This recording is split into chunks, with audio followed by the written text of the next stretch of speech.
യേശുവേ നന്ദി, യേശുവേ സ്തുതി. ആദ്യമേ തന്നെ പരിശുദ്ധ അമ്മയ്ക്കും തിരുക്കുമാരനും കോടാനുകോടി നന്ദി. എൻ്റെ പേര് ലവ്ലി, സ്ഥലം പാല. ഞാൻ 21/1/2029 ആദ്യമായി ഇവിടെ വന്ന് ഉടമ്പടി എടുക്കുവാനുണ്ടായ കാരണമെന്ന് പറഞ്ഞാൽ എൻ്റെ കഴുത്തിൽ 4 ഞരമ്പ് തേഞ്ഞ് വിട്ട് തീരാറായി ഇരിക്കുമായിരുന്നു. ചെയ്യാത്ത മരുന്നുകളൊന്നുമില്ല. ആയുർവേദം, അലോപ്പതി എല്ലാം തന്നെ ചെയ്തു. ഒരു രക്ഷയുമില്ല. ഡോക്ടർമാർ പറഞ്ഞു ഓപ്പറേഷൻ മാത്രമേ പറ്റുകയുള്ളൂ എന്ന്. കോളറിട്ട് നടക്കുകയായിരുന്നു. കോളറിട്ട് കഴിയുമ്പോൾ എനിക്ക് വേദന കൊണ്ട് ഒരു രക്ഷയും ഇല്ലായിരുന്നു. ലാസ്റ്റ് ആയുർവേദത്തിൽ പോയി അവിടെ പോയി അഡ്മിറ്റാക്കാൻ പറഞ്ഞു. അഡ്മിറ്റായില്ല. ദൈവകൃപ കൊണ്ട് മരുന്ന് കഴിച്ച് മാറി. അതുമൂലം അന്നേരമാണ് ഒരു കൃപാസന പത്രം കിട്ടുകയും അത് വായിച്ച് കൃപാസന യൂട്യൂബ് ചാനൽ സ്ഥിരം കാണുകയും ചെയ്തു. കൃപാസന പത്രം വായിച്ചപ്പോൾ തന്നെ എനിക്ക് പകുതി രോഗം മാറുകയും പിന്നെ മരുന്നിന് ചെന്നപ്പം ഡോക്ടർ പറയുകയും ചെയ്തു പകുതി അസുഖം മാറിയല്ലോ എന്ന്. അന്നേരം എനിക്ക് തീരുമാനമെടുത്തതാണ് കൃപാസനത്തിൽ വന്ന് ഉടമ്പടി എടുക്കുകയും മാതാവിൻ്റെ സന്നിധിയിൽ നിന്ന് സാക്ഷ്യം പറഞ്ഞുകൊള്ളാമെന്ന് തീരുമാനിക്കുകയും ചെയ്തു. ഇപ്പോൾ കഴുത്തിന് യാതൊരു പ്രശ്നവുമില്ല. എല്ലാവിധ ജോലികളും ചെയ്യാൻ പറ്റുന്നുണ്ട്. രണ്ടാമത്തെ എൻ്റെ സാക്ഷ്യം എന്ന് പറഞ്ഞാൽ എൻ്റെ ഹസ്ബൻഡിൻ്റെ 30 വർഷമായ കമ്പനി അടഞ്ഞു പോയായിരുന്നു. അത് ഉടമ്പടി നിയോഗമായി വയ്ക്കുകയും 6 മാസത്തിനുള്ളിൽ കമ്പനി തുറക്കുകയും ചെയ്തു. സാലറിയിൽ വർധനവ് വരികയും ചെയ്തു. മൂന്നാമത്തേതായി ഈ നിൽക്കുന്ന കൊച്ചിന് ദേഹം മുഴുവൻ ചൊറിഞ്ഞ് തടിച്ച് 4 വയസ്സുള്ളപ്പം തുടങ്ങിയതാണ്. 12 വയസ്സ് മുതൽ വരെ ഈ അസുഖവുമായിരുന്നു. മേല് മൊത്തം ചൊറിഞ്ഞ് തടിച്ച് ചുമക്കുകയായിരുന്നു. ആയുർവേദം, അലോപ്പതി, ഇംഗ്ലീഷ് എല്ലാം ചെയ്തു.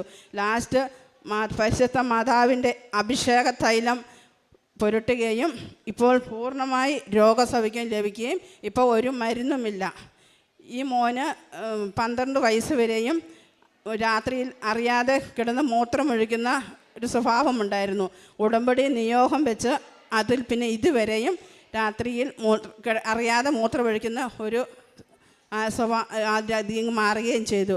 പരിശുദ്ധ അമ്മയ്ക്ക് തിരുക്കുമാരനും 1000 നന്ദി അതിന് പറയുന്നു. പിന്നെ 2020 ഉണിയെടുത്ത് പിന്നെ കൊറോണ കാരണം ഉടമ്പടിയെല്ലാം നിന്നുപോയായിരുന്നു.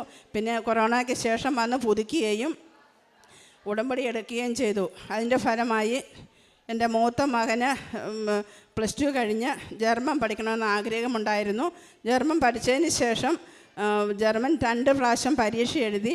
ആദ്യത്തെ പരീക്ഷയിലും ബഹുമാനപ്പെട്ട ജോസഫ് അച്ഛനെ കാണുകയും അച്ഛൻ്റെ പ്രത്യേക തൈലാഭിഷേകം കാശിരവും കൊടുക്കുകയും ചെയ്തു. അവൻ 2 പാസ്സായി. രണ്ടാമത്തെ പരീക്ഷ എഴുതിക്കാൻ സമയത്തും അന്നേരവും അച്ഛനെയും വന്ന് കണ്ട് അച്ഛൻ്റെ ബ്ലെസ്സിങ് മേടിച്ചാണ് പോയത്. അവനും പാസ്സായി. ഏപ്രിൽ 27 അവർ ജർമ്മനിക്ക് പോവുകയും ചെയ്തു. സുഖമായിട്ടിരിക്കുന്നു. പിന്നെ പരിശുദ്ധ അമ്മ എന്നെ ഒരുപാട് അപകടത്തിൽ നിന്ന് രക്ഷപ്പെടുത്തി. 2021 ജനുവരി 1 ഞാൻ വഴി ക്രോസ് ചെയ്തപ്പോൾ ഒരു ബൈക്ക് വന്ന് എന്നെ ഇടിച്ചു തെറിപ്പിക്കുകയും പരിശുദ്ധ അമ്മയുടെ ഈ ജപമാല മാത്രം എൻ്റെ കയ്യിൽ നിന്നും വിട്ടുപോകില്ല. വായുകൾ ഞാനും ഉൾപ്പെടെ തെറിച്ചു പോയി. പക്ഷേ പരിശുദ്ധ അമ്മ എൻ്റെ ഉള്ളം കയ്യിൽ കാത്തു സൂക്ഷിക്കുകയും എന്നെ ഒരു പോറൽ പോലും മേക്കാതെ എന്നെ അപകടത്തിൽ നിന്ന് രക്ഷപ്പെടുത്തുകയും ചെയ്തു. എല്ലാവരും ഓർത്തു ഞാൻ മരിച്ചു പോയെന്ന്. വണ്ടി ഇടിച്ചിട്ട ആൾ പോലും തിരിച്ചു വന്നു. അതുപോലെ ആൾക്കാർ കൂടി എൻ്റെ അവസ്ഥ അതായിരുന്നു. പക്ഷേ എനിക്കൊരു പോറൽ പോലും വന്നില്ല. എല്ലാവരും പറഞ്ഞു ആശുപത്രി പോ. ഞാൻ പറഞ്ഞു ആശുപത്രി പോകേണ്ട ആവശ്യമൊന്നുമില്ല, എനിക്കൊരു കുഴപ്പമില്ല. അവിടെയുള്ളവരെല്ലാവരും പറഞ്ഞു നടന്നു നോക്ക് കാലിന് വല്ലതും പറ്റിക്കാണും. പക്ഷേ കാലിൽ ഒരു മുറിവോ ഒരു ബ്ലഡിൻ്റെ അംശം പോലും വന്നിട്ടില്ല. അവിടെ നിന്നും പരിശുദ്ധ അമ്മ എന്നെ എല്ലാവിധ അപകടത്തിൽ നിന്നും രക്ഷപ്പെടുത്തുകയും ചെയ്തു. പിന്നെ ഈ വർഷമാണ് SLC പരീക്ഷ എഴുതിയത്. മാർച്ച് 2 ഇവരെ പഠനത്തിന് ശകലം മുന്നോട്ട് നിൽക്കുന്ന പുറകോട്ടാണ്. അതുകൊണ്ട് മാർച്ച് 2 ബഹുമാനപ്പെട്ട ജോസഫ് അച്ഛനെ വന്ന് കാണുകയും അച്ഛൻ ബ്ലെസ്സിങ്ങിന് കൊടുക്കുകയും കാശിരൂപം കൊടുക്കുകയും ചെയ്തു. പക്ഷേ റിസൾട്ട് വന്നപ്പോൾ പരിശുദ്ധ അമ്മയുടെ പ്രത്യക്ഷീകരണം പ്രാർത്ഥന 2:30 മണി മുതൽ ചൊല്ലി പ്രാർത്ഥിക്കുകയും റിസൾട്ട് നോക്കിയപ്പോൾ നല്ലൊരു റിസൾട്ട് പരിശുദ്ധ അമ്മ തന്ന് ഇവരെ അനുഗ്രഹിക്കുകയും ചെയ്തു. 2 പേർക്കും സയൻസ് ഗ്രൂപ്പ് ഒരു ക്ലാസ്സിൽ തന്നെ ലഭിക്കുകയും ചെയ്തു. പിന്നെ ബഹുമാനപ്പെട്ട ജോസഫ് അച്ഛനെ 2 പ്രാവശ്യം സ്വപ്നത്തിൽ കാണാൻ പറ്റുകയും ചെയ്തു. ജനലിക്കൂടെ മാതാവ് ഒരു ദിവസം 3 മണിയായപ്പോൾ നിൻ്റെ തകർച്ചയിൽ ആശ്വാസമേകാം, നിന്നെ താരാട്ട് പാടി ഉയർത്താം എന്ന് പറഞ്ഞ പാട്ട് മാതാവിൻ്റെ സ്വപ്നമായിട്ട് എനിക്ക് ലഭിക്കുകയും ചെയ്തു. ഞാൻ ജനൽ തുറന്ന് നോക്കിയപ്പോൾ ആരെയും കണ്ടില്ല. അത് കഴിഞ്ഞ് എനിക്ക് മനസ്സിലായി പരിശുദ്ധ അമ്മ വന്ന് എന്നെ പാടി കേൾപ്പിച്ചതാണെന്നുള്ള ബോധ്യം എനിക്ക് ഉറപ്പായി. പിന്നെ കാരുണ്യ പ്രവൃത്തി എന്ന് പറഞ്ഞാൽ ഞാൻ പത്രങ്ങളെല്ലാം മേടിച്ച് മെഡിക്കൽ കോളേജിൽ കൊടുക്കുകയും മരിയസനിൽ പൊതി കെട്ടി കൊടുക്കുകയും ചെയ്യും. പിന്നെ രോഗികളെ കാണുകയും ചെയ്യും. എന്നെക്കൊണ്ട് പറ്റുന്ന സ്ഥിതിയിൽ സാമ്പത്തിക സഹായം എല്ലാവർക്കും കൊടുക്കും. പാവപ്പെട്ടവരെ പോയി സന്ദർശിക്കും, ഭവന സന്ദർശനങ്ങൾ നടത്തും, കൂടെ സംസാരിക്കും, ബൈബിള് വായിക്കാറുണ്ട്. ഇപ്പം ഉടമ്പടി എടുത്തതിൽ പിന്നെ ഞാനും ഞങ്ങളുടെ കുടുംബവും ദൈവാനുഗ്രഹം കൊണ്ട് സന്തുഷ്ടമായിട്ട് ജീവിച്ചു പോകുന്നു. ഇനിയും ഉള്ള കാലം മുഴുവൻ ഈശോയ്ക്കും തിരുക്കുമാരനും വേണ്ടി ജീവിച്ചു കൊള്ളാമെന്ന് ഞാൻ പ്രതിജ്ഞ ചെയ്യുന്നു. ഈശോയുടെ ഈ തിരുനടയിൽ നിന്ന് ഇത്രയും സാക്ഷ്യങ്ങൾ പറയുവാൻ ഞങ്ങളെയും ഞങ്ങളുടെ കുടുംബത്തെയും അനുഗ്രഹിച്ചതിന് ഈശോയ്ക്കും തിരുക്കുമാരനും 1000 നന്ദി പറഞ്ഞുകൊണ്ട് എൻ്റെ ഈ ഉടമ്പടി സാക്ഷ്യം ഇവിടെ അവസാനിപ്പിക്കുന്നു. ലൂക്കായുടെ വിശുദ്ധ സുവിശേഷം 5-ാം അധ്യായം 5-ാം തിരുവചനം ഇപ്രകാരം അരുളി ചെയ്യുന്നു: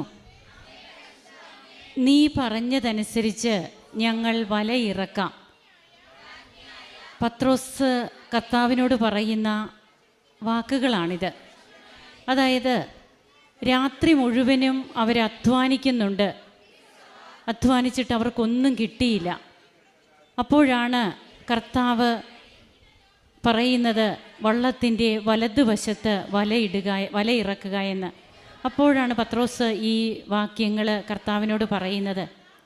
അങ്ങനെ നീ പറഞ്ഞതനുസരിച്ച് വലയിറക്കാമെന്ന് പറഞ്ഞ് ആ വലയിൽ പിന്നീട് അവർക്ക് കിട്ടിയ മീനിൻ്റെ പെരുപ്പമൊക്കെ എത്രമാത്രമെന്ന് സുവിശേഷം തുടർന്ന് നമ്മളോട് വിവരിക്കുന്നുണ്ട്.